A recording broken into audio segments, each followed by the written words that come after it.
तिरुपतिर दर्शनीय स्थान। तिरुपतिर दर्शनीय स्थान। गोविंदराज स्वामी मंदिर। पौराणिक कथा अनुसारे कावेरी नदी कूଳରେ कण्व महर्षि नारायणଙ୍କ ପାଇଁ तपस्या करुथिले। भगवान नारायण प्रसन्न होई महर्षिଙ୍କୁ दर्शन देले ओ बर मागिबाकू कहिले। कण्व महर्षि विनम्रतापूर्वक भगवान नारायणଙ୍କୁ सेठारे अवस्थान करी समस्त भक्तଙ୍କୁ दर्शन देबाकू अनुरोध कले। तांकर इच्छा पूरण करी भगवान नारायण गोविंदराज स्वामी रूपे प्रकट हेले। तामिलनाडुर चिदाम्बरमरे नटराज स्वामी नामरे शिवंक पूजा हेउथिबा एक प्रसिद्ध मंदिर रहिछि। सेई मंदिररे गोविंदराज स्वामींक विग्रह प्रतिष्ठा करा जायथिला। किछि समय परे चिदाम्बरमरे राजा कुलोत्तुंगंक शासन आसिला। से जणे शिवभक्त थिले। से मंत्रींकु कहिले विष्णु समुद्ररे शयन करंती, तेणु नटराजंक मंदिररे थिबा गोविंदराज मूर्ति को समुद्ररे पकाई दियो। मंत्री कौनसी प्रकार उपाय न पाई सैनिक मानंकु एही आदेश देले। सैनिक माने गोविंदराज स्वामींक विग्रह को समुद्र कूलकु नेउथिले। सेही समयरे गोविंदराजंक भक्त माने सेमानंकु पाप ओ पुण्य विषयरे उपदेश देई बुझाइले। भक्त माने विग्रहंकु तिरुपति नहीं जाई घटिथिबा समस्त घटना रामानुजाचार्यंकु जणाइले। रामानुजाचार्य तिरुपतिरे थिबा पार्थसारथी मंदिर पाखरे अन्य एक मंदिर निर्माण करी रे गोविंदराज स्वामींक विग्रह प्रतिष्ठा करिथिले। से भेंकटेश्वर स्वामींक पूजा नैवेद्य ओ उत्सव जेपरी हुए सेहीपरी गोविंदराज स्वामींक पाई मध्य आयोजन करिथिले। श्री वैष्णव माने स्वीकार करिथिबा 108 दिव्यदेश मध्यरु गोविंदराज स्वामी मंदिर मध्य गोटिए। तिरुपतिर प्राचीन नाम थिला श्रीपदपुरम। रामानुजाचार्य गोविंदराज स्वामींकु प्रतिष्ठा करिबा परे एही स्थानकु तिरुपति बोली नामकरण हेला। तिरु अर्थ हेउछि श्री, पति अर्थ हेउछि स्वामी, तेणु तिरुपति अर्थ हेउछि लक्ष्मी देवींक स्वामी। अन्नमाचार्य तळ तिरुपतिरे विराजित गोविंदराज स्वामींकु अनेक कीर्तन द्वारा स्तुति करिसंती। सेगुड़िकरु किछि कीर्तनर भाव तिरुपति क्षेत्ररे थिबा एही गोविंदराज स्वामींक स्वरूप बटपत्र साई सह समान। गोविंदराज स्वामींक पाद पद्मरे श्रीदेवी ओ भूदेवी विराजित। नाभिकमलरे ब्रह्मा विराजमान। आदिशेष उपरे शयन करी दासमानंकु कृपादृष्टि प्रदान करुछंती। दुई हस्तरे शंख ओ चक्र धारण करिछंती। तृतीय हस्तरे कमल धरिछंती। चतुर्थ हस्त मस्तक तळकु रखी शयन करुछंती। आपण क न दिने ब्रेपले गोकुल रे बालक रूपे एभଳି सोई स्तन्य पान करुथिले कि? गोपी माने आपणंकु झुलारे पकाई लोरी गाउथिले। आपण क न एहीपरि सोई सोई शुणुथिले। मथुरारे कुब्जांक घरे आपण क न एही प्रकार विश्राम करुथिले। द्वारकारे सत्यभामांक सहित एभଳି कथाबार्ता करुथिले कि? निजर 16,000 राणींक हृदय को तकिया सदृश भोग करिथिले एवं तिरुपतिरे श्रीदेवी ओ भूदेवींक सह भोगविलास करुचिंती। गोपी माने सहित खेली थकी गले कि? वृंदावनरे गाई चराई थकी गले कि? गोपबालक माने सहित खेली थकी गले कि? गोवर्धन पर्वत धरिथिबारु थकी गले कि? एही गोविंदराज स्वामी काहिंकी एठारे सोईछंती ताहा बुझी पारु नाही। तिरुमलारे छिड़ा होई भगवान भेंकटेश्वर तिरुपतिरे विश्राम करुथिबा अवस्थारे दर्शन देउछंती। जिए गोविंदराज स्वामींक शरण आसंती से सेमानंकु रक्षा करंती। भूदेवी ओ श्रीदेवींक स्वामी गोविंदंकु सेवा कर। गोविंदराज स्वामी नंदब्रजरे गाई ओ गोप गोपीमानंकु इंद्रंक मुसलधारा वर्षारु रक्षा करिबा पाई निज कनिष्ठ आंगुली उपरे गोवर्धन पर्वतकु धारण करी तांको तळे समस्तंकु सुरक्षा करिथिले। ऐसेई गोविंद जहांकु अनेक गोपी प्रेम करुथिले। गोचारण करी गोविंद भावे प्रसिद्ध होइथिबा सेई गोविंद परे मथुरा को गले ओ दुष्ट कंसकु विनाश करी निज पिता माता देवकी ओ वसुदेवंकु कारागाररु मुक्त करिथिले। जेतेबेळ कालिय नामक सर्प जमुना नदी को विषाक्त करी लोकंक जीवनकु संकटरे पकाइथिला, सेई कालियकु पराजित ओ सेठारु बहिष्कृत करी गोविंद समस्तंकु सुरक्षित करिथिले। से सुदर्शन चक्र द्वारा शिशुपाल भली अनेक असुरमानंकु विनाश करिथिले। निजर गुरु सांदीपनी ओ माता देवकींको इच्छापूर्ति निमंते समुद्ररे प्रवेश करी मृत शिशुमानंकु पुनः जीवित करिथिले। एही पार्थसारथी मंदिरर प्रथम गोपुरमरे प्रवेश करिबा मात्रे ही वेदांत दैशिक मनबाल महामुनि बरबर मुनि अलबर रंगनाथ स्वामी सीताराम लक्ष्मण श्रीदेवी रामानुजाचार्य अनंताचार्य तिरुमल नंबी गोदादेवी कल्याण भेंकटेश्वर स्वामी ଓ ନରସିଂହ ସ୍ୱାମୀଙ୍କ ମନ୍ଦିର ରହିଛି। ଗୋଦାଦେବୀ ଓ ତିରୁମଲନମ୍ବୀଙ୍କ ମନ୍ଦିର ରାମାନୁଜାଚାର୍ଯ୍ୟଙ୍କ ଦ୍ୱାରା ପ୍ରତିଷ୍ଠିତ ହୋଇଛି। ରାମାନୁଜାଚାର୍ଯ୍ୟଙ୍କ ମନ୍ଦିର ତାଙ୍କ ଶିଷ୍ୟମାନେ ପ୍ରତିଷ୍ଠା କରିଥିଲେ। ଏହି ଗୋବିନ୍ଦରାଜ ସ୍ୱାମୀ ମନ୍ଦିର ତିରୁପତି ରେଳ ଷ୍ଟେସନରୁ ଆଧା କିଲୋମିଟର ଦୂରରେ ଅବସ୍ଥିତ। କୋଦଣ୍ଡରାମ ସ୍ୱାମୀ ମନ୍ଦିର। ସ୍ଥଳ ପୁରାଣ ଅନୁଯାୟୀ କୋଦଣ୍ଡରାମ ସ୍ୱାମୀ ମନ୍ଦିର ବିଷୟରେ ଏପରି ଉଲ୍ଲେଖ ମିଳେ। ଶ୍ରୀରାମ ରାବଣକୁ ବଧ କରିବା ପରେ ଅଯୋଧ୍ୟାକୁ ଫେରୁଥିବା ସମୟରେ ତିରୁପତିରେ କିଛି ସମୟ ବ୍ୟତୀତ କରି ତିରୁମଲାର ସ୍ୱାମୀ ପୁଷ୍କରିଣୀରେ ସ୍ନାନ କରିଥିଲେ। ସେହି ସମୟରେ ତିରୁପତିରେ ଶ୍ରୀରାମ ବିଶ୍ରାମ କରିଥିବା ସ୍ଥାନରେ ଜାମ୍ବବନ୍ତ ସୀତା ଶ୍ରୀରାମ ଓ ଲକ୍ଷ୍ମଣଙ୍କ ଅର୍ଚ୍ଚାବିଗ୍ରହ ସ୍ଥାପନ କରି ପୂଜା କରିଥିଲେ। ଜାମ୍ବବନ୍ତ ଶ୍ରୀ ସୀତା ଦେବୀଙ୍କୁ ଶ୍ରୀରାମଙ୍କ ଡାହାଣ ପାର୍ଶ୍ୱରେ ସ୍ଥାପନ କରିଥିଲେ। ତେଣୁ ଆଜି ପର୍ଯ୍ୟନ୍ତ ଶ୍ରୀ ସୀତା ଶ୍ରୀରାମଙ୍କ ଡାହାଣ ପାର୍ଶ୍ୱରେ ଲକ୍ଷ୍ମଣ ବାମ ପାର୍ଶ୍ୱରେ ଅଛନ୍ତି। ମନ୍ଦିରର ସମ୍ମୁଖରେ ଗରୁଡ଼ଙ୍କ ବିଗ୍ରହ ପ୍ରତିଷ୍ଠା କରାଯାଇଛି।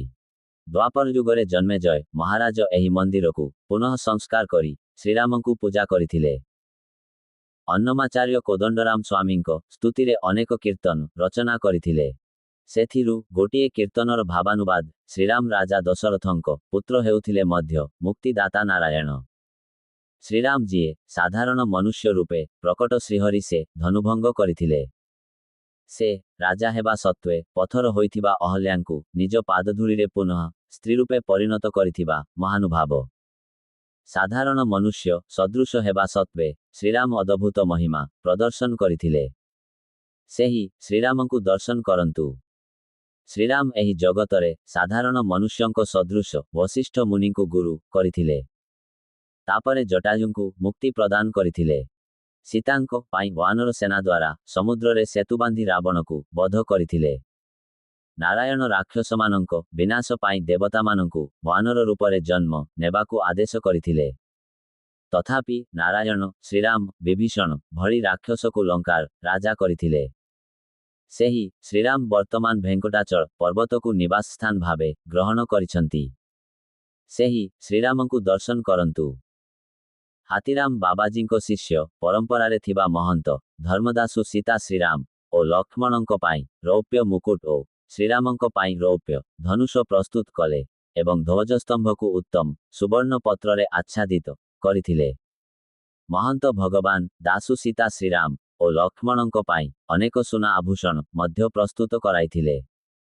ମହନ୍ତ ପ୍ରୟାଗଦାସୁ ମନ୍ଦିର ପ୍ରାଙ୍ଗଣକୁ ବହୁତ ସୁନ୍ଦର ଭାବେ ଆଲଙ୍କୃତ କରିଥିଲେ।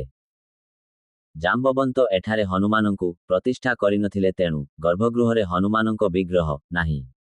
କିଛି ସମୟ ପରେ ଭକ୍ତମାନେ ପ୍ରଥମ ଗୋପୁରମର ବାହାରେ ହନୁମାନଙ୍କ ପାଇଁ ମନ୍ଦିର ତିଆରି କରି ହନୁମାନ ବିଗ୍ରହ ସ୍ଥାପନ କରିଥିଲେ। ହନୁମାନ ଜୟନ୍ତୀ ଦିନ ଶ୍ରୀ ସୀତା ଶ୍ରୀରାମ ଓ ଲକ୍ଷ୍ମଣ ହନୁମାନ ମନ୍ଦିରକୁ ଯାଇ ତାଙ୍କୁ ଆଶୀର୍ବାଦ ପ୍ରଦାନ କରନ୍ତି। ଶ୍ରୀ ସୀତା ଶ୍ରୀରାମ ଓ ଲକ୍ଷ୍ମଣ ସେଠାରେ ପୂଜା ଓ ନୈବେଦ୍ୟ ଗ୍ରହଣ କରନ୍ତି। ଅନ୍ନମାଚାର୍ଯ୍ୟ ହନୁମାନଙ୍କୁ ଏହିପରି ସ୍ତୁତି କରିଛନ୍ତି। ମହାପରାକ୍ରମଶାଳୀ ହେ ହନୁମାନ, ନିଜ ଲାଙ୍ଗୁଳ ଉଠାଇ ଆଗକୁ ଅଗ୍ରସର ହେବା ଆପଣଙ୍କର ରୂପ ଆଶ୍ଚର୍ଯ୍ୟକର। ଆପଣ ରାକ୍ଷସମାନଙ୍କୁ ସଂହାର କରିବା ସହିତ ସୀତାଦେବୀଙ୍କୁ ଶ୍ରୀରାମଙ୍କ ମୁଦ୍ରିକା ପ୍ରଦାନ କରି ତାଙ୍କୁ ଆଶ୍ୱସ୍ତ କରିଥିଲେ। ଆପଣ ଭକ୍ତମାନଙ୍କୁ ଅଭୟ ପ୍ରଦାନ କରି ଆପଣ ତିରୁପତିରେ ଅବସ୍ଥିତ ହୋଇ ଶ୍ରୀ ଭେଙ୍କଟେଶ୍ୱରଙ୍କ ସେବା କରିବା ନିମନ୍ତେ ଆସୁଥିବା ଭକ୍ତମାନଙ୍କ ଉପରେ କୃପା ଦୃଷ୍ଟି ପ୍ରଦାନ କରୁଛନ୍ତି। କୋଦଣ୍ଡରାମ ସ୍ୱାମୀ ମନ୍ଦିର ଗୋବିନ୍ଦରାଜ ସ୍ୱାମୀ ମନ୍ଦିର ଠାରୁ ଆଧା କିଲୋମିଟର ଦୂରରେ ଏବଂ ରେଳ ଷ୍ଟେସନରୁ ପ୍ରାୟ 1 କିଲୋମିଟର ଦୂରରେ ଅବସ୍ଥିତ। କପିଳ ତୀର୍ଥ। ଏକଦା ଭଗବାନ ଶିବ ଶ୍ରୀ ଭେଙ୍କଟେଶ୍ୱର ସ୍ୱାମୀଙ୍କ ଦର୍ଶନ କରି ପୂଜା ଓ ସ୍ତୁତି କଲେ ଏବଂ ପ୍ରାର୍ଥନା କରି କହିଲେ, ସ୍ୱାମୀ, ମୋତେ ଏହି ଭେଙ୍କଟାଚଳରେ ନିବାସ ପାଇଁ ଅନୁମତି ପ୍ରଦାନ କରନ୍ତୁ। ଭେଙ୍କଟେଶ୍ୱର ସ୍ୱାମୀ ଶିବଙ୍କୁ କହିଲେ, ଦକ୍ଷିଣ ପୂର୍ବ ଦିଗରେ ଭେଙ୍କଟାଚଳ ପର୍ବତର ତଳେ ନିବାସ କର। ଭେଙ୍କଟାଚଳ ପର୍ବତର ତଳେ ପାତାଳ ଲୋକରେ କପିଳ ମହର୍ଷି ଏକ ଶିବଲିଙ୍ଗର ପୂଜା କରୁଥିଲେ। ସେହି ଶିବଲିଙ୍ଗ ନିକଟରେ କପିଳ ତୀର୍ଥ ଅବସ୍ଥିତ। ଶିବଜୀଙ୍କ ଇଚ୍ଛା ଅନୁଯାୟୀ କପିଳ ମହର୍ଷିଙ୍କ ଦ୍ୱାରା ପୂଜିତ ଶିବଲିଙ୍ଗ ଓ କପିଳ ତୀର୍ଥ ଭୂମିରେ ପ୍ରକଟ ହୋଇଥିଲେ।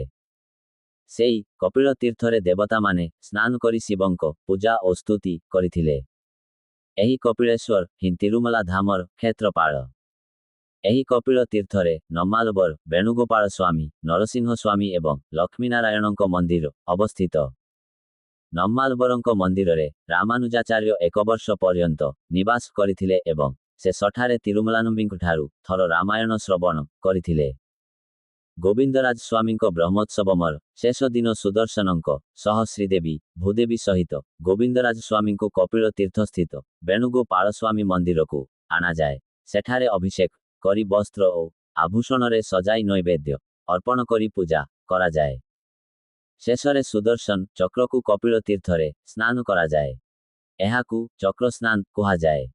ସେହିପରି କୋଦଣ୍ଡରାମ ସ୍ୱାମୀ ବ୍ରହ୍ମୋତ୍ସବମର ଶେଷ ଦିନ ସୁଦର୍ଶନ ଚକ୍ର ସହିତ ସୀତା ଓ ଲକ୍ଷ୍ମଣ ସହିତ କୋଦଣ୍ଡରାମ ସ୍ୱାମୀଙ୍କୁ କପିଳ ତୀର୍ଥସ୍ଥିତ ବେଣୁଗୋପାଳ ସ୍ୱାମୀ ମନ୍ଦିରକୁ ଅଣାଯାଏ।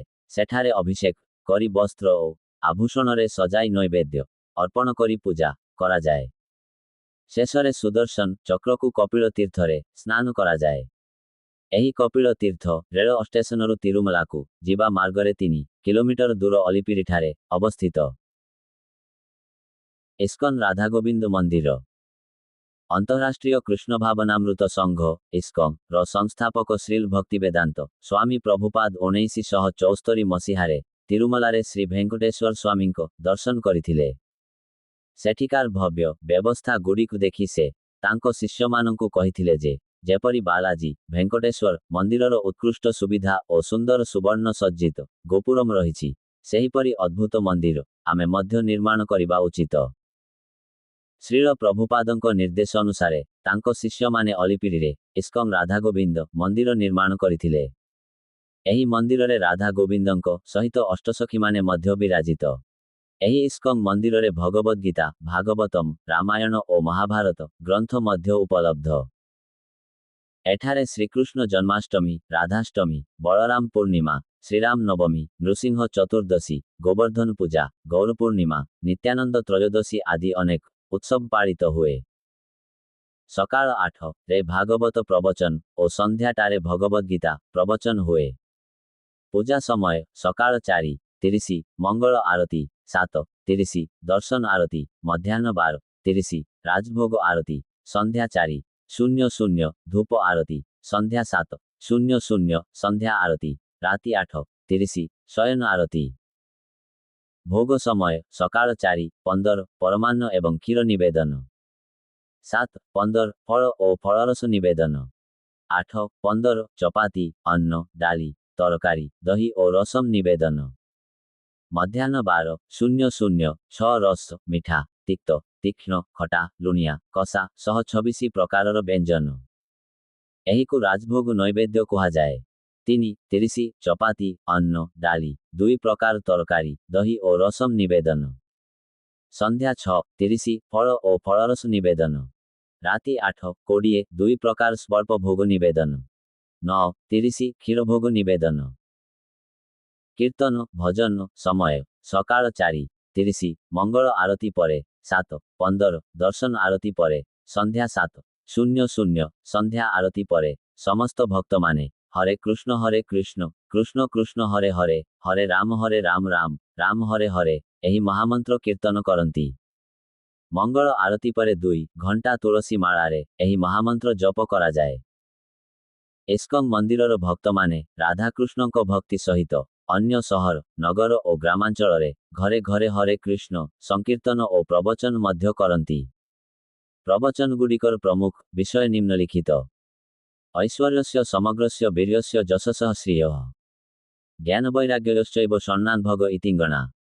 ଐଶ୍ୱର୍ଯ୍ୟ, ବଳ, କୀର୍ତ୍ତି, ସୌନ୍ଦର୍ଯ୍ୟ, ଜ୍ଞାନ ଓ ବୈରାଗ୍ୟ ଏହି 6 ଗୁଣ ଯାହାଙ୍କ ଠାରେ ପୂର୍ଣ୍ଣ ବିଦ୍ୟମାନ ରହିଛି, ସେ ହିଁ ହେଉଛନ୍ତି ଭଗବାନ। ବିଷ୍ଣୁ ପୁରାଣ 6:5-47। ଏହି ଶ୍ଲୋକଟି ବ୍ୟାସଦେବଙ୍କ ପିତା ପରାଶର ମହର୍ଷିଙ୍କ ଦ୍ୱାରା ବିଷ୍ଣୁ ପୁରାଣରେ ବର୍ଣ୍ଣିତ। ଭଗବାନ ପ୍ରତ୍ୟେକ ଯୁଗରେ ଏହି ଭୌତିକ ଜଗତରେ ଅବତାର ଗ୍ରହଣ କରନ୍ତି। ଭଗବାନଙ୍କୁ ଅବତାର ନେବାକୁ କେହି ଆଦେଶ ଦିଅନ୍ତି ନାହିଁ, କିନ୍ତୁ ସେ ଦୁଃଖୀ ଜୀବମାନଙ୍କୁ କୃପା କରିବା ନିମନ୍ତେ ସ୍ୱେଚ୍ଛାରେ ଅବତାର ଗ୍ରହଣ କରନ୍ତି। ପଣ୍ଡିତମାନେ ମଧ୍ୟ ଚିନ୍ତା କରନ୍ତି ଯେ ଭଗବାନ କିପରି ଏହି ପୃଥିବୀରେ ଅବତାର ନେଇଥାନ୍ତି। ଭଗବାନ ଶ୍ରୀକୃଷ୍ଣ ଭଗବଦ୍ ଗୀତା 4:7-8ରେ କହିଛନ୍ତି, ଧର୍ମରକ୍ଷା ପାଇଁ, ଅଧର୍ମୀମାନଙ୍କୁ ବିନାଶ କରିବା ପାଇଁ ଏବଂ ସାଧୁମାନଙ୍କର ରକ୍ଷା କରିବା ପାଇଁ ମୁଁ ପ୍ରତ୍ୟେକ ଯୁଗରେ ଅବତାର ଗ୍ରହଣ କରେ। ଭଗବାନଙ୍କ ଅବତାର ବିଷୟରେ ଶାସ୍ତ୍ରରେ ମଧ୍ୟ ବିସ୍ତୃତ ଭାବେ ଉଲ୍ଲେଖ ମିଳେ ଏବଂ ପ୍ରମାଣିକ ଆଚାର୍ଯ୍ୟମାନେ ଏହାକୁ ସ୍ୱୀକାର କରିଛନ୍ତି। ଭଗବାନଙ୍କ ସଦୃଶ ତାଙ୍କ ନାମ ମଧ୍ୟ ସମାନ ଶକ୍ତିଶାଳୀ। ଏହି କାରଣରୁ ଶିଶୁମାନଙ୍କର ଅର୍ଥହୀନ ନାମ ରଖିବା ପରିବର୍ତ୍ତେ ଭଗବାନଙ୍କ ପବିତ୍ର ନାମ ଦେଇ ନାମକରଣ କରିବା ଉଚିତ। ଉଦାହରଣ ସ୍ୱରୂପ ଶ୍ରୀନିବାସ, ଭେଙ୍କଟ, ବାଲାଜୀ, ଭେଙ୍କଟେଶ୍ୱର, ଶ୍ରୀରାମ, କୃଷ୍ଣ, ଲକ୍ଷ୍ମୀ, ପଦ୍ମାବତୀ ଇତ୍ୟାଦି। କିନ୍ତୁ ଏହି ଭଗବଦ୍ ନାମଗୁଡ଼ିକୁ ଲକ୍ଷ୍ମୀ ବାଇନ୍ସ, ଭେଙ୍କଟେଶ୍ୱର ବାଇନ୍ସ, ଭେଙ୍କଟେଶ୍ୱର ମାଟନ ସପ୍, ବାଲାଜୀ ଚିକେନ ସପ୍ ପରି ଅପବିତ୍ର କାର୍ଯ୍ୟରେ ବ୍ୟବହାର କରିବା ଦ୍ୱାରା ଭଗବାନଙ୍କ ଠାରେ ଅପରାଧ ହୁଏ। ସେଥିନିମନ୍ତେ ଏହିପରି ଅଶୁଭ କାର୍ଯ୍ୟରେ ଭଗବାନଙ୍କ ନାମ ବ୍ୟବହାର କରିବା ଆଦୌ ଉଚିତ ନୁହେଁ। ଏହିପରି କରିବା ପରିବର୍ତ୍ତେ ନିଜ ପିଲାମାନଙ୍କର ଭଗବଦ୍ ନାମ ଦେଇ ନାମକରଣ କରନ୍ତୁ ଏବଂ ନିତ୍ୟ ଭଗବାନଙ୍କ ନାମ ଜପ କରନ୍ତୁ। ବିଶେଷ କରି ହରେ କୃଷ୍ଣ କୃଷ୍ଣ କୃଷ୍ଣ ହରେ ହରେ, ହରେ ରାମ ରାମ ରାମ ହରେ ହରେ ମହାମନ୍ତ୍ରକୁ ଦିନରେ 16 ମାଳା ଜପ କରିବା ଅଭ୍ୟାସ କରନ୍ତୁ। ଯଦି କେହି ପାପକର୍ମ କରେ ତେବେ କେବଳ ସେ ବ୍ୟକ୍ତି ନୁହଁ, ସେଥିରେ ସାହାଯ୍ୟ କରିଥିବା ସମସ୍ତଙ୍କୁ ପାପର ସମାନ ଫଳ ମିଳେ। ଉଦାହରଣ ସ୍ୱରୂପ ମଦ୍ୟପାନ କରୁଥିବା ବ୍ୟକ୍ତିଙ୍କ ସହ ମଦ୍ୟ ତିଆରି କରିଥିବା, ବିକ୍ରି କରିଥିବା ଓ ଅନୁମତି ଦେଇଥିବା ବ୍ୟକ୍ତି ସମସ୍ତଙ୍କୁ ପାପ ଫଳ ଭୋଗ କରିବାକୁ ପଡ଼ିଥାଏ। ଶାସ୍ତ୍ରରେ କୁହାଯାଇଛି ସଠିକ ଭାବରେ ପିଲାମାନଙ୍କୁ ଲାଳନ ପାଳନ କରିନଥିଲେ ତାଙ୍କର ପାପରେ ମାତାପିତା ମଧ୍ୟ ଭାଗୀ ହୁଅନ୍ତି। ଶାସ୍ତ୍ରରେ କୁହାଯାଇଛି ଯେ 4 ପ୍ରକାର ମୁଖ୍ୟ ପାପ କର୍ମରୁ ଦୂରେଇ ରହିବା ଆବଶ୍ୟକ: ମଦ୍ୟପାନ କରିବା, ଜୁଆ ଖେଳିବା, ମାଂସ ଭକ୍ଷଣ କରିବା ଓ ବ୍ୟଭିଚାର କରିବା। ଏହି ସବୁ ପାପ କାର୍ଯ୍ୟରୁ ଦୂରେଇ ରୁହନ୍ତୁ ଏବଂ ପାପ କାର୍ଯ୍ୟ କରୁଥିବା ବ୍ୟକ୍ତିଙ୍କୁ ସହଯୋଗ କରନ୍ତୁ ନାହିଁ। ଦୁର୍ଭାଗ୍ୟବଶତଃ ବର୍ତ୍ତମାନ କଳିଯୁଗରେ ଅନେକ ଲୋକ ନିଜକୁ ଭଗବାନଙ୍କ ଅବତାର ବୋଲି ଘୋଷଣା କରୁଛନ୍ତି। ଶାସ୍ତ୍ର ଜ୍ଞାନ ନଥିବା ଲୋକେ ସେମାନଙ୍କୁ ଅନ୍ଧ ଭାବେ ବିଶ୍ୱାସ କରି ଠକାମିରେ ପଡ଼ୁଛନ୍ତି। ନିଜକୁ ଭଗବାନ ବୋଲି କହୁଥିବା ବ୍ୟକ୍ତିଠାରେ ପରାଶର ମହର୍ଷିଙ୍କ ଦ୍ୱାରା ବର୍ଣ୍ଣିତ 6ଟି ଗୁଣ ଅଛି କି ନାହିଁ ତାହା ପରୀକ୍ଷଣ କରିବା ଅତି ଆବଶ୍ୟକ। ଯଦି ଏହି 6 ଗୁଣ ସମ୍ପୂର୍ଣ୍ଣ ଭାବେ ନଥାଏ ତାକୁ ଭଣ୍ଡ ମାନିବା ଉଚିତ। ଏହିପରି ଯଦି ଶାସ୍ତ୍ର ଆଧାରରେ ଭଗବାନଙ୍କ ବିଷୟରେ ଜାଣିପାରିବା ନାହିଁ ତେବେ ଏହି ଭଣ୍ଡଙ୍କ ସହ ଆମେ ମଧ୍ୟ ନରକକୁ ଯିବାକୁ ବାଧ୍ୟ ହେବା। ଯଦି ଆମେ ଶାସ୍ତ୍ରକୁ ବିଶ୍ୱାସ ନକରି ପାପକର୍ମ କରିବା ତେବେ ଆମେ ଜୀବିତ ଅବସ୍ଥାରେ ଲୋକମାନଙ୍କ ନିନ୍ଦାର ପାତ୍ର ହେବା ଏବଂ ମୃତ୍ୟୁ ପରେ ନରକ ଭୋଗ କରି ଅନେକ ବାର ପଶୁ ପକ୍ଷୀ କୀଟପତଙ୍ଗ ଭାବେ ଜନ୍ମ ନେବାକୁ ପଡ଼ିବ। ଭଗବାନ ଶ୍ରୀକୃଷ୍ଣ ଭଗବଦ୍ ଗୀତାର 16 ଅଧ୍ୟାୟର 23 ଶ୍ଲୋକରେ କହିଛନ୍ତି, ଯେଉଁ ବ୍ୟକ୍ତି ଶାସ୍ତ୍ର ଅନୁସରଣ ନକରି ନିଜ ମନ ମୁତାବକ ଜୀବନ ବ୍ୟତୀତ କରେ ସେ ଜୀବନରେ ସୁଖ, ସଫଳତା, ଉନ୍ନତ ଜନ୍ମ, ସ୍ୱର୍ଗ, ମୁକ୍ତି ପାଇପାରିବ ନାହିଁ। ଭଗବାନ ଗୀତାର ଅଧ୍ୟାୟର 40 ଶ୍ଲୋକରେ କହିଛନ୍ତି, ଶାସ୍ତ୍ରକୁ ବିଶ୍ୱାସ କରୁନଥିବା ଅଜ୍ଞ ଶ୍ରଦ୍ଧାହୀନ ଲୋକମାନେ ଭଗବଦ୍ ଚେତନା ଲାଭ କରିପାରନ୍ତି ନାହିଁ ଏବଂ ସେମାନଙ୍କର ପତନ ହୁଏ। ସଂଶୟୀ ବ୍ୟକ୍ତି ଇହଲୋକ ଓ ପରଲୋକ କେଉଁଠି ମଧ୍ୟ ସୁଖ ପାଇପାରିବେ ନାହିଁ। ତେଣୁ ଜୀବିତ ଅବସ୍ଥାରେ ଶାସ୍ତ୍ରର ନିୟମଗୁଡ଼ିକ ଅନୁସରଣ କରି ଉନ୍ନତ ଜନ୍ମ ପାଇବାକୁ ଚେଷ୍ଟା କରିବା ଉଚିତ। ଶ୍ରୀମଦ୍ଭାଗବତ 1:5-17ରେ ନାରଦମୁନି ବ୍ୟାସଦେବଙ୍କୁ କହିଥିଲେ, ଭଗବାନଙ୍କର ଭକ୍ତି ଅନୁଶୀଳନ କରୁଥିବା ବ୍ୟକ୍ତି ଯଦି କାଳକ୍ରମେ ମୋକ୍ଷ ପାଇପାରିଲେ ମଧ୍ୟ କୌଣସି ହାନି ନାହିଁ, କିନ୍ତୁ ଯେଉଁ ବ୍ୟକ୍ତି କେବଳ ପାରିବାରିକ ଦାୟିତ୍ୱ ପୂରଣ କରିଥାଏ ତାର କାର୍ଯ୍ୟ ମୃତ୍ୟୁ ସହ ସମାପ୍ତ ହୋଇଯାଏ। ତେଣୁ ଏପରି କାର୍ଯ୍ୟର କୌଣସି ଲାଭ ନାହିଁ। ଏହି ଜଗତରେ କେହି ସ୍ଥାୟୀ ଭାବେ ଜୀବନ ବ୍ୟତୀତ କରିପାରିବେ ନାହିଁ। ଆମେ ନିଜ ଶରୀରରେ ଶାଶ୍ୱତ ଭାବେ ରହିପାରିବା ନାହିଁ। ଅନ୍ତତଃ ଆମ ସମସ୍ତଙ୍କୁ ଦିନେ ମୃତ୍ୟୁବରଣ କରିବାକୁ ପଡ଼ିବ। ମୃତ୍ୟୁ ପରେ ସ୍ତ୍ରୀ, ସନ୍ତାନ ଓ ଅନ୍ୟାନ୍ୟ ବନ୍ଧୁବାନ୍ଧବଙ୍କ ସହ ଆମର ସମ୍ବନ୍ଧ ଶେଷ ହୋଇଯାଏ। ସମସ୍ତେ ଏକାକୀ ଜନ୍ମ ହୁଅନ୍ତି ଓ ଏକାକୀ ମୃତ୍ୟୁବରଣ କରନ୍ତି। ମୃତ୍ୟୁ ପରେ ଆମକୁ ନିଜର କର୍ମଫଳ ଏକାକୀ ହିଁ ଭୋଗ କରିବାକୁ ପଡ଼ିଥାଏ। ମହାଭାରତର ବନପର୍ବରେ ଧର୍ମରାଜ ଭୀମ ଓ ଦ୍ରୌପଦୀଙ୍କୁ ବୁଝାଇ କହିଲେ, ଭାଇ, ସ୍ୱାମୀ, ସ୍ତ୍ରୀ, ମାତାପିତା, ବନ୍ଧୁବାନ୍ଧବ ପ୍ରେମରେ ଏକତ୍ର ହୁଅନ୍ତି, କିନ୍ତୁ ଧନ ପାଇଁ ପ୍ରେମ ସମ୍ପର୍କକୁ ଭାଙ୍ଗି ଶତ୍ରୁ ହୋଇଯାନ୍ତି ଏବଂ ପରସ୍ପରକୁ ବଦ୍ଧ କରି ପକାନ୍ତି। ଯେତେ ଅଧିକ ଧନ ଉପାର୍ଜନ କଲେ ସେତେ ଅଧିକ ଧନର ଇଚ୍ଛା ବୃଦ୍ଧି ହୁଏ। ଧନ ଉପାର୍ଜନ କରୁଥିବା ପର୍ଯ୍ୟନ୍ତ ହିଁ କାହାକୁ ସମ୍ମାନ ମିଳିଥାଏ। ଧନ ଉପାର୍ଜନ ନ କଲେ କେହି ସମ୍ମାନ କରନ୍ତି ନାହିଁ। ଧନୀ ବ୍ୟକ୍ତିକୁ ନିଜ ସନ୍ତାନ ମାନଙ୍କଠାରୁ ମଧ୍ୟ ଭୟ ରହିଛି ଅନ୍ୟମାନଙ୍କର କଥା ଆଉ ନ କହିବା। ଧନରୁ ହିଂସା ମିଥ୍ୟାଚାର କପଟତା ବାସନା କ୍ରୋଧ ଚିନ୍ତା ଅହଙ୍କାର ଶତ୍ରୁତା ଝଗଡ଼ା ଅବିଶ୍ୱାସ ଈର୍ଷା ବ୍ୟଭିଚାର ଜୁଆ ଓ ମଦ୍ୟପାନ କରିବା ଆଦି ଅନେକ ଖରାପ ଅଭ୍ୟାସଗୁଡ଼ିକ ଉତ୍ପନ୍ନ ହୋଇଥାଏ। ଧନ ଯାହା ଏତେଗୁଡ଼ିଏ ଖରାପ ଗୁଣ ଉତ୍ପନ୍ନ କରିଥାଏ ତାକୁ ଭଗବାନଙ୍କୁ ମାଗିବା ଉଚିତ କି? ଭାଗବତ 10:60-53 ରେ ଭଗବାନ ଶ୍ରୀକୃଷ୍ଣ କହିଛନ୍ତି, ବ୍ରତ ତପସ୍ୟା ଓ ପୂଜା ମାଧ୍ୟମରେ ମୋତେ ପ୍ରାପ୍ତ କରିବା ପରେ ମଧ୍ୟ ଯେଉଁ ବ୍ୟକ୍ତି ଭଗବତ ଧାମ ପ୍ରାପ୍ତି ନିମନ୍ତେ ଚେଷ୍ଟା ନ କରି ପାରିବାରିକ ଜୀବନର ସାଂସାରିକ ଲାଭର କାମନା କରନ୍ତି ସେମାନେ ଅଭାଗା। ଏହି ସଂସାରିକ ଲାଭ ନରକରେ ମଧ୍ୟ ମିଳିଯିବ। ଏପରି ଲୋକମାନେ ଇନ୍ଦ୍ରିୟ ତୃପ୍ତିରେ ଲିପ୍ତ ରୁହନ୍ତି। ତେଣୁ ନରକ ହିଁ ସେମାନଙ୍କ ପାଇଁ ଉପଯୁକ୍ତ ସ୍ଥାନ ଅଟେ। ଏହି କଥା ଶ୍ରୀମଦ୍ଭାଗବତ 3:33 ବିନା 5 ରେ କପିଳ ଭଗବାନ ତାଙ୍କ ମାତାଙ୍କୁ କହିଲେ, ଏକ ଅଜ୍ଞାନୀ ବ୍ୟକ୍ତି ଚିନ୍ତା କରେ ଯେ ତାର ଶରୀର ପରିବାର ଧନ ଓ ଘର ସ୍ଥାୟୀ ଅଟେ। ସମସ୍ତ ଜୀବ ଇନ୍ଦ୍ରିୟ ସୁଖ ଉପଭୋଗ କରୁଛନ୍ତି, ତେଣୁ ସେ ନିଜ ଶରୀରକୁ ତ୍ୟାଗ କରିବାକୁ ଇଚ୍ଛା କରେ ନାହିଁ। କେବଳ ଏହି ପୃଥିବୀରେ ନୁହେଁ, ଏପରିକି ନରକରେ ଯନ୍ତ୍ରଣା ଭୋଗ କରୁଥିବା ଜୀବମାନେ ମଧ୍ୟ ତାଙ୍କ ଶରୀରକୁ ତ୍ୟାଗ କରିବାକୁ ଇଚ୍ଛା କରନ୍ତି ନାହିଁ।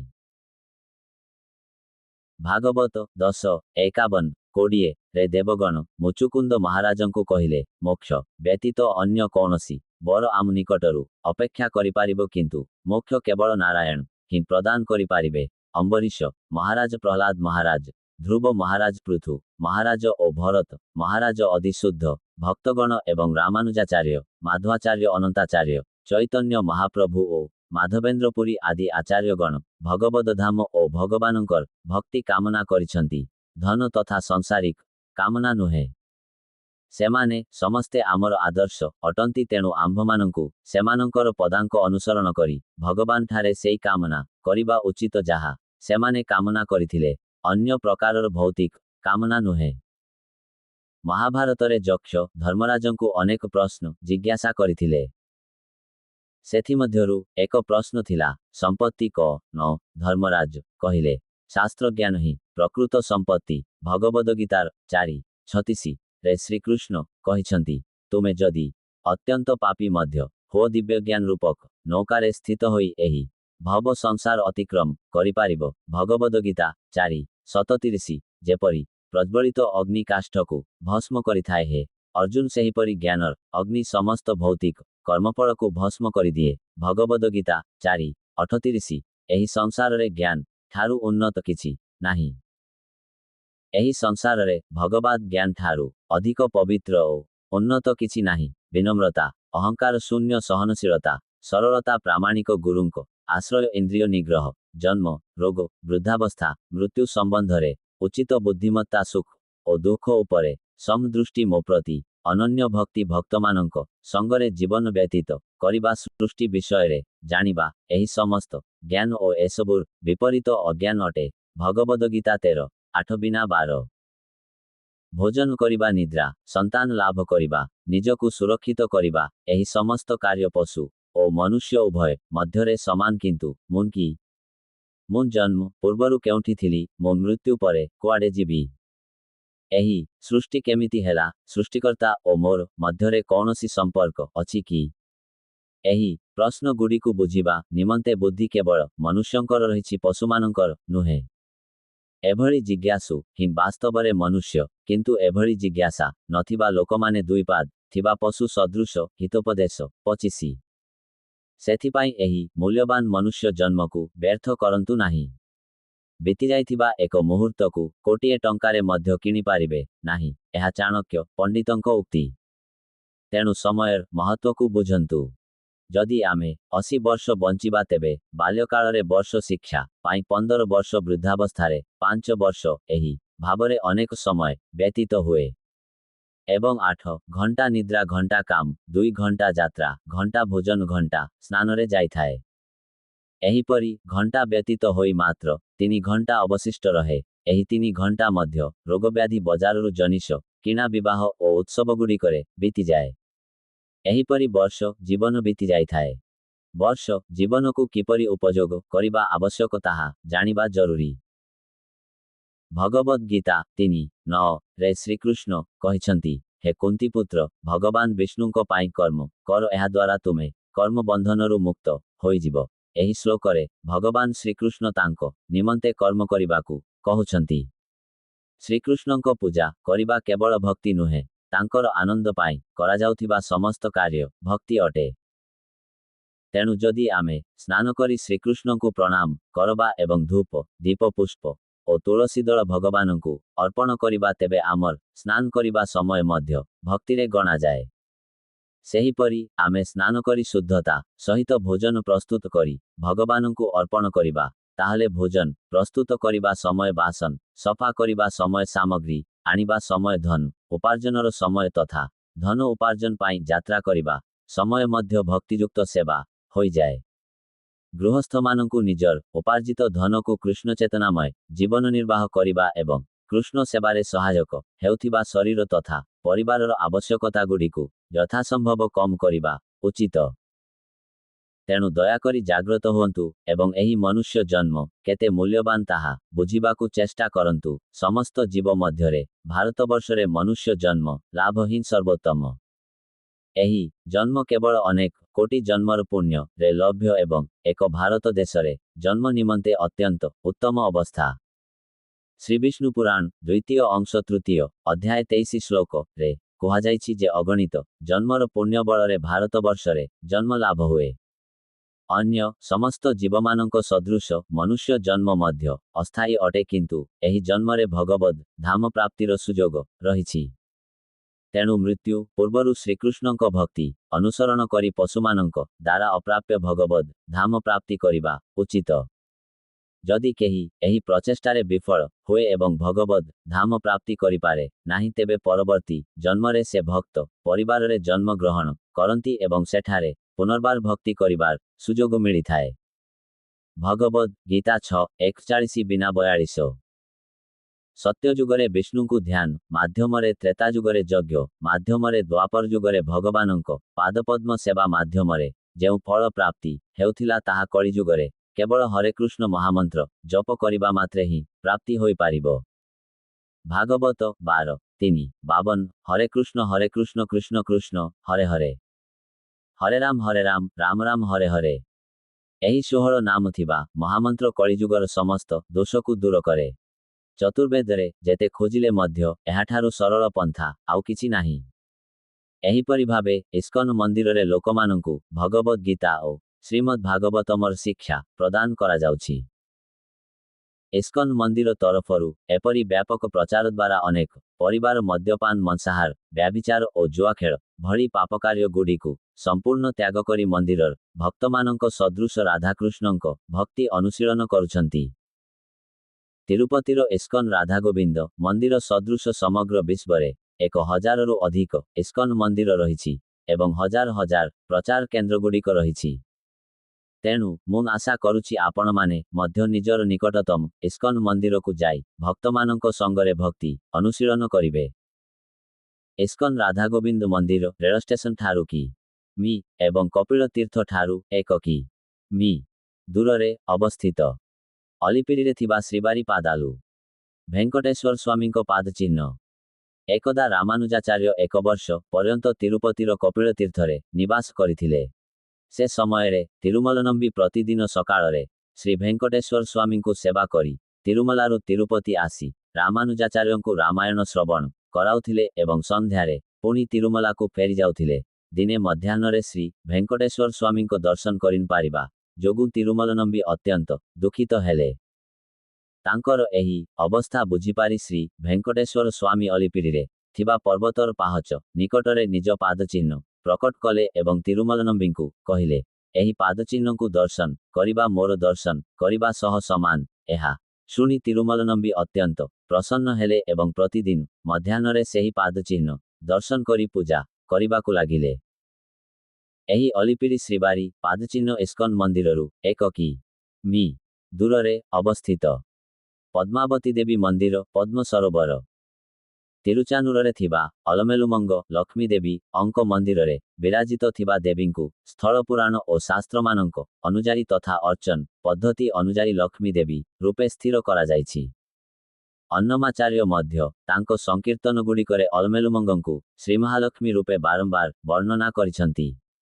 ଏହି ଲକ୍ଷ୍ମୀ ଦେବୀ ପଦ୍ମ ସରୋବରରୁ ପଦ୍ମରେ ପ୍ରକଟ ହୋଇଥିଲେ, ତେଣୁ ତାଙ୍କୁ ପଦ୍ମାବତୀ ଦେବୀ କୁହାଯାଏ।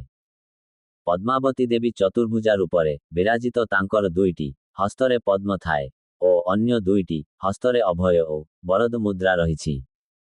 ତାମିଲ ଭାଷାରେ ଅଲର ର ଅର୍ଥ ଫୁଲ, ମେଲ ର ଅର୍ଥ ଉପର ଓ ମଙ୍ଗାଇ ର ଅର୍ଥ ସୁନ୍ଦରୀ ସ୍ତ୍ରୀ। ଏହିପରି ଅଲମେଲୁମଙ୍ଗ ଅର୍ଥ ହେଉଛି ପଦ୍ମ ଉପରେ ଚମକୁଥିବା ସୁନ୍ଦରୀ ସ୍ତ୍ରୀ। ପଦ୍ମ ସରୋବର ପଦ୍ମାବତୀ ଦେବୀ ମନ୍ଦିର ପଛରେ ପଦ୍ମ ସରୋବର ଅବସ୍ଥିତ। ଭୃଗୁ ମହର୍ଷି ନାରାୟଣଙ୍କ ବକ୍ଷସ୍ଥଳରେ ପଦାଘାତ କରିବା ଯୋଗୁଁ ଲକ୍ଷ୍ମୀ ଦେବୀ ପାତାଳରେ ଥିବା କପିଳ ମହର୍ଷିଙ୍କ ଆଶ୍ରମକୁ ଚାଲି ଯାଇଥିଲେ। ସେଠାରେ କପିଳ ମହର୍ଷି ଲକ୍ଷ୍ମୀ ଦେବୀଙ୍କୁ ପୂଜା କରୁଥିଲେ। ଏହା ଦେଖି ନାରାୟଣ ତାଙ୍କୁ ଖୋଜି ଭୁଲୋକରେ ଥିବା କୋଲ୍ହାପୁରରେ ଅଗସ୍ତ୍ୟ ମୁନିଙ୍କ ସ୍ଥାପିତ ଲକ୍ଷ୍ମୀ ମନ୍ଦିରକୁ ଗଲେ। ସେଠି ମୁନିଗଣ ଓ ନାରାୟଣ ଏକାସାଥିରେ ଲକ୍ଷ୍ମୀ ଦେବୀଙ୍କୁ ପୂଜା କରିଥିଲେ। ଏପରି ଭାବରେ 10 ବର୍ଷ କଟି ଯାଇଥିଲା। ଦିନେ ଆକାଶବାଣୀ ମାଧ୍ୟମରେ ଲକ୍ଷ୍ମୀ ଦେବୀ ନାରାୟଣଙ୍କୁ କହିଲେ, ଦକ୍ଷିଣ ଦିଗରେ ଥିବା କୃଷ୍ଣାନଦୀ ସମୀପରେ ସୁବର୍ଣ୍ଣମୁଖାରୀ ନଦୀ ତୀରେ ଏକ ସରୋବର ଖନନ କରି ସ୍ୱର୍ଗର ସ୍ୱର୍ଣ୍ଣକମଳ ଗୁଡ଼ିକୁ ସେହି ସରୋବରରେ ପକାଇ ପୂଜା କର। ସେଠାରେ ଲକ୍ଷ୍ମୀ ଦେବୀଙ୍କ ଦର୍ଶନ ପାଇବେ। ଆକାଶବାଣୀର ନିର୍ଦ୍ଦେଶ ଅନୁଯାୟୀ ନାରାୟଣ କୃଷ୍ଣା ଓ ସୁବର୍ଣ୍ଣମୁଖାରୀ ନଦୀରେ ସ୍ନାନ କରି ଶୁକଦେବ ଋଷିଙ୍କ ଆଶ୍ରମ ନିକଟରେ ଏକ ସରୋବର ଖନନ କଲେ। ପରେ ନାରାୟଣ ବାୟୁଦେବଙ୍କୁ ଡାକି ସ୍ୱର୍ଗରୁ ସ୍ୱର୍ଣ୍ଣପଦ୍ମ ଆଣିବାକୁ କହିଲେ। ନାରାୟଣଙ୍କ ଆଜ୍ଞା ଅନୁଯାୟୀ ବାୟୁଦେବ ସ୍ୱର୍ଗରୁ ସ୍ୱର୍ଣ୍ଣପଦ୍ମ ଆଣିଥିଲେ। ସେହି ପଦ୍ମଗୁଡ଼ିକୁ ଶୁଖିଯିବାରୁ ରକ୍ଷା କରିବା ପାଇଁ ନାରାୟଣ ସେଠାରେ ସୂର୍ଯ୍ୟଦେବଙ୍କୁ ପ୍ରତିଷ୍ଠା କଲେ। ଏହାପରେ ନାରାୟଣ ସେହି ସ୍ୱର୍ଣ୍ଣପଦ୍ମ ଗୁଡ଼ିକୁ ସରୋବରରେ ପକାଇ 12 ବର୍ଷ ପର୍ଯ୍ୟନ୍ତ ଲକ୍ଷ୍ମୀ ଦେବୀଙ୍କୁ ପୂଜା କରିଥିଲେ। କାର୍ତ୍ତିକ ମାସର ଶୁକ୍ରବାର ଦିନ ଲକ୍ଷ୍ମୀ ଦେବୀ ସେହି ପଦ୍ମ ସରୋବରରୁ ପ୍ରକଟ ହୋଇଥିଲେ। ଦେବତାମାନେ ନିଜ ନିଜର ବାଦ୍ୟଯନ୍ତ୍ର ବଜାଇ ଲକ୍ଷ୍ମୀ ଦେବୀଙ୍କ ସ୍ତୁତି କରିଥିଲେ। ଲକ୍ଷ୍ମୀ ଦେବୀ ନିଜ ଗଳାର ପୁଷ୍ପମାଳା ନାରାୟଣଙ୍କ ଗଳାରେ ପିନ୍ଧାଇ ତାଙ୍କୁ ଆଲିଙ୍ଗନ କଲେ। ନାରାୟଣ ଲକ୍ଷ୍ମୀ ଦେବୀଙ୍କ ସହିତ ଭେଙ୍କଟାଚଳକୁ ଯିବା ସମୟରେ ପଦ୍ମ ସରୋବରଙ୍କୁ କହିଲେ, ହେ ସରୋବର, ମୁଁ ତୁମ ତଟରେ ଲକ୍ଷ୍ମୀ ଦେବୀଙ୍କୁ ପ୍ରାପ୍ତ କରିଛି। ଆଜିଠାରୁ ତୁମେ ପଦ୍ମ ସରୋବର ଭାବେ ଖ୍ୟାତି ଲାଭ କରିବ। ତୁମେ ଲକ୍ଷ୍ମୀ ଦେବୀଙ୍କ ପ୍ରିୟ ସ୍ଥାନ ହୋଇ ରହିବ। ଯିଏ ଏଠାରେ ସ୍ନାନ କରିବେ ତାଙ୍କର ପାପ ନଷ୍ଟ ହେଇଯିବ। ଏହାପରେ ନାରାୟଣ ଭେଙ୍କଟାଚଳକୁ ପ୍ରତ୍ୟାବର୍ତ୍ତନ କଲେ। ଲକ୍ଷ୍ମୀ ଦେବୀ ଓ ଭେଙ୍କଟେଶ୍ୱର ସ୍ୱାମୀ ଭେଙ୍କଟାଚଳକୁ ଯିବା ସମୟରେ ଦେବତାମାନେ ଲକ୍ଷ୍ମୀ ଦେବୀଙ୍କୁ ପ୍ରାର୍ଥନା କଲେ, ମା, ଆପଣ ଏଠାରେ ଅବତୀର୍ଣ୍ଣ ହୋଇଛନ୍ତି, କୃପାପୂର୍ବକ ଏଠାରେ ଅର୍ଚ୍ଚାମୂର୍ତ୍ତି ଭାବରେ ରହି ଭକ୍ତମାନଙ୍କ ଇଚ୍ଛା ପୂରଣ କରନ୍ତୁ। ଦେବତାମାନଙ୍କ ପ୍ରାର୍ଥନା ଅନୁଯାୟୀ ଲକ୍ଷ୍ମୀ ଦେବୀ ଅର୍ଚ୍ଚାମୂର୍ତ୍ତିରେ ପରିଣତ ହୋଇଥିଲେ। ପଦ୍ମାବତୀ ଦେବୀଙ୍କୁ ପ୍ରତିଦିନ ସୁପ୍ରଭାତ ସେବା, ସହସ୍ରନାମାର୍ଚ୍ଚନା, କଲ୍ୟାଣୋତ୍ସବମ୍, ଉଜ୍ଜ୍ୱଳ ସେବା ଓ ଏକାନ୍ତ ସେବା କରାଯାଏ। ସୋମବାରରେ ଅଷ୍ଟଦଳ ପାଦପଦ୍ମ ଆରାଧନା, ଶୁକ୍ରବାରରେ ଅଭିଷେକମ୍, ଗୁରୁବାରରେ ତିରୁପାଉଡା ସେବା ଆଦି ଉତ୍ସବ ଅନୁଷ୍ଠିତ ହୁଏ।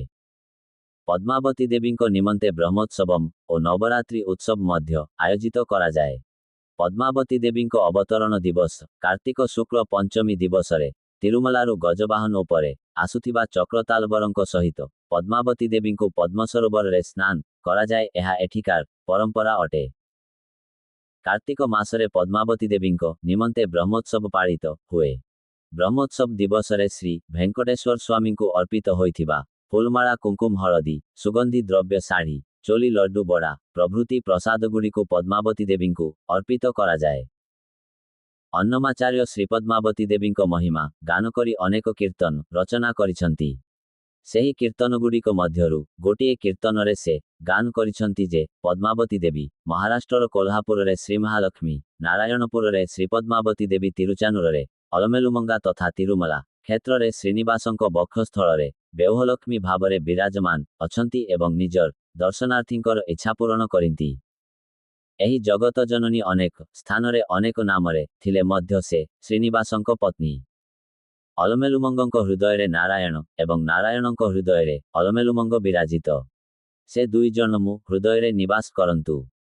କୃଷ୍ଣ ବଳରାମ ଉପମନ୍ଦିର ପଦ୍ମାବତୀ ଦେବୀ ମନ୍ଦିର ଭିତରେ କୃଷ୍ଣ ବଳରାମଙ୍କ ଉପମନ୍ଦିର ମଧ୍ୟ ରହିଛି। ମହାଭାରତ ଯୁଦ୍ଧରେ ବଳରାମ ଅଂଶଗ୍ରହଣ ନକରି ବିଭିନ୍ନ ତୀର୍ଥଯାତ୍ରା କରୁଥିଲେ। ଯୁଦ୍ଧ ଶେଷ ହେବା ପରେ କୃଷ୍ଣ ବଳରାମଙ୍କୁ ଖୋଜି ଶୁକଦେବଙ୍କ ଆଶ୍ରମରେ ଆସି ପହଞ୍ଚିଲେ। ଶୁକଦେବ କୃଷ୍ଣଙ୍କର ଅତିଥି ସେବା କରି କହିଲେ ବଳରାମ ତୀର୍ଥ ଯାତ୍ରା କରି ଏଠାକୁ ଆସିପାରନ୍ତି, ତେଣୁ ଆପଣ ଏଠାରେ ପ୍ରତୀକ୍ଷା କରନ୍ତୁ। ଶୁକଦେବଙ୍କ ପ୍ରାର୍ଥନା ସ୍ୱୀକାର କରି କୃଷ୍ଣ ସେଠାରେ ରହିଥିଲେ। ବଳରାମ ତୀର୍ଥଯାତ୍ରା କରି ଶୁକଦେବଙ୍କ ଆଶ୍ରମକୁ ଆସିଲେ ଏବଂ ସେଠାରେ କୃଷ୍ଣଙ୍କୁ ବଳରାମ ମଳିଥିଲେ। କୃଷ୍ଣ ଓ ବଳରାମଙ୍କ ଦ୍ୱାରକାକୁ ପ୍ରସ୍ଥାନ କରିବା ପରେ ଶୁକଦେବ କୃଷ୍ଣ ବଳରାମଙ୍କ ମନ୍ଦିର ନିର୍ମାଣ କରିଥିଲେ। ସୁନ୍ଦରରାଜ ସ୍ୱାମୀ ଭେଙ୍କଟେଶ୍ୱର ସ୍ୱାମୀ ଉପମନ୍ଦିର। ଏହି ଉପମନ୍ଦିର କୃଷ୍ଣ ବଳରାମ ମନ୍ଦିର ପାଖରେ ଅବସ୍ଥିତ। ସୁନ୍ଦରରାଜ ସ୍ୱାମୀ 8 ଫୁଟ ଉଚ୍ଚତାରେ ଶ୍ରୀଦେବୀ ଓ ଭୂଦେବୀଙ୍କ ସହିତ ବିରାଜମାନ ଅଛନ୍ତି। ଏଠାରେ ସୁନ୍ଦରରାଜ ସ୍ୱାମୀ ଶ୍ରୀଦେବୀ ଓ ଭୂଦେବୀଙ୍କ ଉତ୍ସବ ମୂର୍ତ୍ତିଗୁଡ଼ିକ ମଧ୍ୟ ରହିଛନ୍ତି। ଏହି ପଦ୍ମାବତୀ ଦେବୀ ମନ୍ଦିର ତିରୁପତି ରେଳ ଷ୍ଟେସନରୁ 6 କିଲୋମିଟର ଦୂରରେ ଅବସ୍ଥିତ। ଶ୍ରୀନିବାସ ମଙ୍ଗାପୁରମ୍। ଭେଙ୍କଟେଶ୍ୱର ସ୍ୱାମୀ ଓ ପଦ୍ମାବତୀ ଦେବୀଙ୍କ ବିବାହ ପରେ ସେମାନେ ଅଗସ୍ତ୍ୟମୁନିଙ୍କ ଆଶ୍ରମରେ 6 ମାସ ପର୍ଯ୍ୟନ୍ତ ଅବସ୍ଥାନ କରିଥିଲେ। ବର୍ତ୍ତମାନ ଏହି ସ୍ଥାନରେ ଭେଙ୍କଟେଶ୍ୱରଙ୍କର ମନ୍ଦିର ରହିଛି, ଯାହାଙ୍କୁ କଲ୍ୟାଣ ଭେଙ୍କଟେଶ୍ୱର ସ୍ୱାମୀ କୁହାଯାଏ। ଏଠାରୁ 2 କି.ମି. ଦୂରତାରେ ଅଗସ୍ତ୍ୟମୁନିଙ୍କ ଆଶ୍ରମ ରହିଛି। ଶ୍ରୀନିବାସ ମଙ୍ଗାପୁରମରୁ ତିରୁମଲାକୁ 2400 ପାହାଚ ରହିଛି। ଏହି ପାହାଚଗୁଡ଼ିକୁ ତୋଣ୍ଡମାନ ନାମକ ସମ୍ରାଟ ନିର୍ମାଣ କରିଥିଲେ। ଭେଙ୍କଟେଶ୍ୱର ସ୍ୱାମୀ ଓ ପଦ୍ମାବତୀ ଦେବୀ ଏହି ପାହାଚ ଦେଇ ଭେଙ୍କଟାଚଳରେ ପହଞ୍ଚିଥିଲେ। ଏହି ଶ୍ରୀନିବାସ ମଙ୍ଗାପୁରମ୍ ତିରୁପତି ରେଳ ଷ୍ଟେସନରୁ 12 କି.ମି. ଦୂରତାରେ ଅବସ୍ଥିତ। ସୁବର୍ଣ୍ଣମୁଖାରୀ ନଦୀ, ସ୍ୱର୍ଣ୍ଣମୁଖୀ ନଦୀ ଓ ଅଗସ୍ତେଶ୍ୱର ମନ୍ଦିର। ସ୍କନ୍ଦ ପୁରାଣର 2ୟ ବୈଷ୍ଣବ ଖଣ୍ଡର ଶ୍ରୀଭେଙ୍କଟାଚଳ ମାହାତ୍ମ୍ୟର ତମ ଅଧ୍ୟାୟରୁ ଉଦ୍ଧୃତ। ପାଣ୍ଡବ ଦ୍ରୌପଦୀଙ୍କୁ ବିବାହ କରି ଇନ୍ଦ୍ରପ୍ରସ୍ଥରେ ଶାସନ କରୁଥିଲେ। ସେହି ସମୟରେ ଥରେ ନାରଦମୁନି ପାଣ୍ଡବଙ୍କ ନିକଟକୁ ଆସିଲେ ଏବଂ ସୁନ୍ଦ ଓ ଉପସୁନ୍ଦ ନାମକ 2 ଭାଇଙ୍କ କଥା ଶ୍ରବଣ କରାଇ ପାଣ୍ଡବଙ୍କୁ କହିଲେ, ତୁମମାନଙ୍କର ସ୍ତ୍ରୀ ଦ୍ରୌପଦୀ ପ୍ରତ୍ୟେକ ବର୍ଷ ଜଣେ ପାଣ୍ଡବଙ୍କ ସହିତ ରହିବେ। ଯେତେବେଳେ ଦ୍ରୌପଦୀ ତାଙ୍କ ପତିଙ୍କ ସହ ଏକାନ୍ତରେ ଥିବେ ସେତେବେଳେ ଅନ୍ୟ ପାଣ୍ଡବ ସେଠାକୁ ଯିବା ଉଚିତ ନୁହେଁ। ଯଦି କିଏ ଏପରି କରନ୍ତି ତେବେ ସେ 1 ବର୍ଷ ପର୍ଯ୍ୟନ୍ତ ତୀର୍ଥଯାତ୍ରା କରିବା ନିମନ୍ତେ ନିୟମ ରଖିବେ। ପାଣ୍ଡବମାନେ ଏହି ନିୟମରେ ସହମତ ହେଲେ। ଏକଦା ଜଣେ ବ୍ରାହ୍ମଣଙ୍କ ଗାଈମାନଙ୍କୁ ଚୋରମାନେ ଚୋରି କରି ନେଇଗଲେ। ସେ ବ୍ରାହ୍ମଣ ଅର୍ଜୁନଙ୍କଠାରେ ଆସି ଗାଈମାନଙ୍କୁ ରକ୍ଷା କରିବା ପାଇଁ ପ୍ରାର୍ଥନା କଲେ। ଅର୍ଜୁନ ନିଜର ଅସ୍ତ୍ରଶସ୍ତ୍ର ନେବାକୁ କକ୍ଷରେ ପ୍ରବେଶ କଲେ। ସେ ସମୟରେ ଧର୍ମରାଜ ଦ୍ରୌପଦୀଙ୍କ ସହ କକ୍ଷରେ ଥିଲେ। ଅର୍ଜୁନଙ୍କୁ ନାରଦମୁନିଙ୍କ ଦିଆଯାଇଥିବା ନିୟମ ମନେ ପଡ଼ିଗଲା। ତଥାପି ବ୍ରାହ୍ମଣଙ୍କ ଗାଈମାନଙ୍କୁ ଉଦ୍ଧାର କରିବାକୁ ପାଇଁ ଅର୍ଜୁନ ଅସ୍ତ୍ରଶସ୍ତ୍ର ନେଇ ଚୋରମାନଙ୍କୁ ହରାଇଲେ ଏବଂ ଗାଈମାନଙ୍କୁ ପୁନଃ ବ୍ରାହ୍ମଣଙ୍କୁ ଫେରାଇ ଦେଲେ। ଏହାପରେ ଅର୍ଜୁନ ଧର୍ମରାଜଙ୍କୁ କହିଲେ, ନାରଦମୁନିଙ୍କ ନିୟମ ଅନୁଯାୟୀ ମୁଁ 1 ବର୍ଷ ପର୍ଯ୍ୟନ୍ତ ତୀର୍ଥଯାତ୍ରାରେ ଯିବି। ଧର୍ମରାଜ ଅର୍ଜୁନଙ୍କୁ କହିଲେ, ତୁମେ ବ୍ରାହ୍ମଣଙ୍କ ଗାଈ ବଞ୍ଚାଇବା ପାଇଁ କକ୍ଷରେ ପ୍ରବେଶ କରିଥିଲ। ବ୍ରାହ୍ମଣଙ୍କ ପାଇଁ ଅସତ୍ୟ କହିଲେ ମଧ୍ୟ ସେହି ସତ୍ୟ ହୁଏ ଏବଂ ପାପ କଲେ ମଧ୍ୟ ତାହା ପୁଣ୍ୟ ହୁଏ। ତେଣୁ ତୁମକୁ ତୀର୍ଥଯାତ୍ରାରେ ଯିବାର ଆବଶ୍ୟକତା ନାହିଁ। ଅର୍ଜୁନ କହିଲେ, ଆପଣ ନିଜେ କହିଛନ୍ତି ଯେ କୌଣସି ପ୍ରକାର ପରିସ୍ଥିତିରେ ମଧ୍ୟ କଦାପି ଧର୍ମ ତ୍ୟାଗ କରିବା ଉଚିତ ନୁହେଁ। ତେଣୁ ଦୟାକରି ମୋତେ ତୀର୍ଥଯାତ୍ରା ପାଇଁ ଅନୁମତି ଦିଅନ୍ତୁ। ଶେଷରେ ଧର୍ମରାଜ ତାଙ୍କୁ ଅନୁମତି ପ୍ରଦାନ କଲେ। ଅର୍ଜୁନ ତୀର୍ଥଯାତ୍ରା କରୁଥିବା ବେଳେ ସୁବର୍ଣ୍ଣମୁଖୀ ନଦୀ ଦର୍ଶନ କରି ଏହି ପବିତ୍ର ନଦୀକୁ ପ୍ରଣାମ କଲେ, ପୂଜା କଲେ ଓ ସେଥିରେ ସ୍ନାନ କଲେ। ଏହାପରେ ସେ ଦାନ ଓ ଧାର୍ମିକ କାର୍ଯ୍ୟ ସମ୍ପନ୍ନ କଲେ। ତତ୍ପଶ୍ଚାତ ଅର୍ଜୁନ ଭରଦ୍ୱାଜ ମୁନିଙ୍କ ଆଶ୍ରମକୁ ଯାଇ ମୁନିଙ୍କୁ ପ୍ରଣାମ କଲେ। ମୁନିବର ଅର୍ଜୁନ ଓ ତାଙ୍କ ସହିତ ଆଗନ୍ତୁକମାନଙ୍କୁ ସ୍ୱାଗତ କରି କାମଧେନୁ ଗାଈ ଦ୍ୱାରା ଅତିଥି ସେବା ପ୍ରଦାନ କଲେ। ଅର୍ଜୁନ ପଚାରିଲେ, ହେ ମୁନିବର, ଏହି ସୁବର୍ଣ୍ଣମୁଖୀ ନଦୀ କିପରି ପ୍ରକଟ ହେଲା? ଦୟାକରି ଏହାର ମହିମା ବର୍ଣ୍ଣନା କରନ୍ତୁ। ଭରଦ୍ୱାଜ ମୁନି ଅର୍ଜୁନଙ୍କୁ ଏଭଳି କହିବାକୁ ଆରମ୍ଭ କଲେ। ଦିନେ ମହର୍ଷି ଅଗସ୍ତ୍ୟ ନିଜର ପ୍ରାତଃକାଳୀନ ଦୈନନ୍ଦିନ ନିତ୍ୟକର୍ମ ସମ୍ପୂର୍ଣ୍ଣ କରି ଶିବଙ୍କ ଉପାସନା ପାଇଁ ଯାଉଥିଲେ। ସେତେବେଳେ ଆକାଶବାଣୀ ହେଲା, ହେ ମୁନିବର, ଏହି କ୍ଷେତ୍ରରେ କୌଣସି ନଦୀ ନାହିଁ। ଏଠିକାର ଲୋକମାନଙ୍କ କଲ୍ୟାଣ ନିମନ୍ତେ ଏକ ନଦୀର ପ୍ରବନ୍ଧ କରନ୍ତୁ। ଆକାଶବାଣୀ ଶୁଣି ଅଗସ୍ତ୍ୟ ମୁନି ବ୍ରହ୍ମାଜୀଙ୍କ ଉଦ୍ଦେଶ୍ୟରେ ଘୋର ତପସ୍ୟା କଲେ। ତାଙ୍କର ତପସ୍ୟାରେ ପ୍ରସନ୍ନ ହୋଇ ବ୍ରହ୍ମା ପ୍ରକଟ ହେଲେ ଏବଂ ମହର୍ଷି ଅଗସ୍ତ୍ୟଙ୍କୁ ବର ମାଗିବାକୁ କହିଲେ। ମହର୍ଷି ଅଗସ୍ତ୍ୟ ପ୍ରାର୍ଥନା କଲେ, ହେ ବ୍ରହ୍ମଦେବ, ଏ କ୍ଷେତ୍ରରେ କୌଣସି ନଦୀର ପ୍ରବାହ ନାହିଁ। କୃପାପୂର୍ବକ ଏଠିକାର ଲୋକକଲ୍ୟାଣ ପାଇଁ ଏକ ନଦୀ ପ୍ରଦାନ କରନ୍ତୁ। ବ୍ରହ୍ମାଜୀ ଗଙ୍ଗାଙ୍କୁ ସ୍ମରଣ କରିଲେ। ତାଙ୍କ ସ୍ମରଣ କରିବା ମାତ୍ରେ ଗଙ୍ଗା ଦେବୀ ପ୍ରକଟ ହେଲେ। ବ୍ରହ୍ମାଜୀ ଗଙ୍ଗାଙ୍କୁ ମହର୍ଷି ଅଗସ୍ତ୍ୟଙ୍କ ସାଙ୍ଗରେ ଏହି ସ୍ଥାନକୁ ଯିବାକୁ ଆଦେଶ କଲେ। ବ୍ରହ୍ମାଙ୍କ ଆଜ୍ଞା ଅନୁଯାୟୀ ଗଙ୍ଗା ଦେବୀ ମହର୍ଷି ଅଗସ୍ତ୍ୟଙ୍କ ପଛରେ ଯିବାକୁ ଲାଗିଲେ। ମାର୍ଗରେ ଗଙ୍ଗା ଦେବୀ ଯିବା ସମୟରେ କ୍ଷେତ୍ର ନିବାସୀମାନେ ତାଙ୍କୁ ଆଦରପୂର୍ବକ ସ୍ୱାଗତ କରି ପୂଜା କଲେ। ଏହା ଦେଖି ବାୟୁଦେବ କହିଲେ, ଏପରି ମନୁଷ୍ୟଙ୍କର ସୁବର୍ଣ୍ଣ ସୁନା ପ୍ରାପ୍ତ ହେବା ପରେ ଅପାର ଆନନ୍ଦ ହୋଇଥାଏ, ଠିକ୍ ସେହିପରି ଏ କ୍ଷେତ୍ରର ଲୋକମାନଙ୍କୁ ଗଙ୍ଗାଦେବୀଙ୍କ ସାନ୍ନିଧ୍ୟ ପ୍ରାପ୍ତ ହୋଇଛି। ତେଣୁ ଏହି ଗଙ୍ଗାଙ୍କର ନାମ ସୁବର୍ଣ୍ଣମୁଖାରୀ ହେବ। ଏହିପରି ଭାବେ ଏହି ନଦୀର ନାମ ସୁବର୍ଣ୍ଣମୁଖାରୀ ହେଲା। ସୁବର୍ଣ୍ଣମୁଖାରୀ ନଦୀରେ ମିଳିତ ହେଉଥିବା ଅନ୍ୟ ନଦୀଗୁଡ଼ିକ ହେଲେ ମହାନଦୀ, ଆଗ୍ରାପଥ, କାଲବାନଦୀ। ଏହି କାଲବାନଦୀ ଭେଙ୍କଟାଚଳ ପର୍ବତରୁ ବାହାରୁଛି। ଏହି ପବିତ୍ର ନଦୀ ଶ୍ରୀନିବାସ ମଙ୍ଗାପୁରମ୍ ନିକଟରେ ପ୍ରବାହିତ ହେଉଛି। ଏହି ନଦୀ ତଟରେ ମହର୍ଷି ଅଗସ୍ତ୍ୟଙ୍କ ଆଶ୍ରମ ଓ ଅଗସ୍ତେଶ୍ୱର ଶିବାଳୟ ରହିଛି। ଏହି ସୁବର୍ଣ୍ଣମୁଖାରୀ ନଦୀ ଶ୍ରୀନିବାସ ମଙ୍ଗାପୁରମ୍ ଠାରୁ କି ମି ଦୂରତାରେ ଥିବା ଅଗସ୍ତେଶ୍ୱର ଶିବାଳୟ ପାଖରେ ଅଛି। 8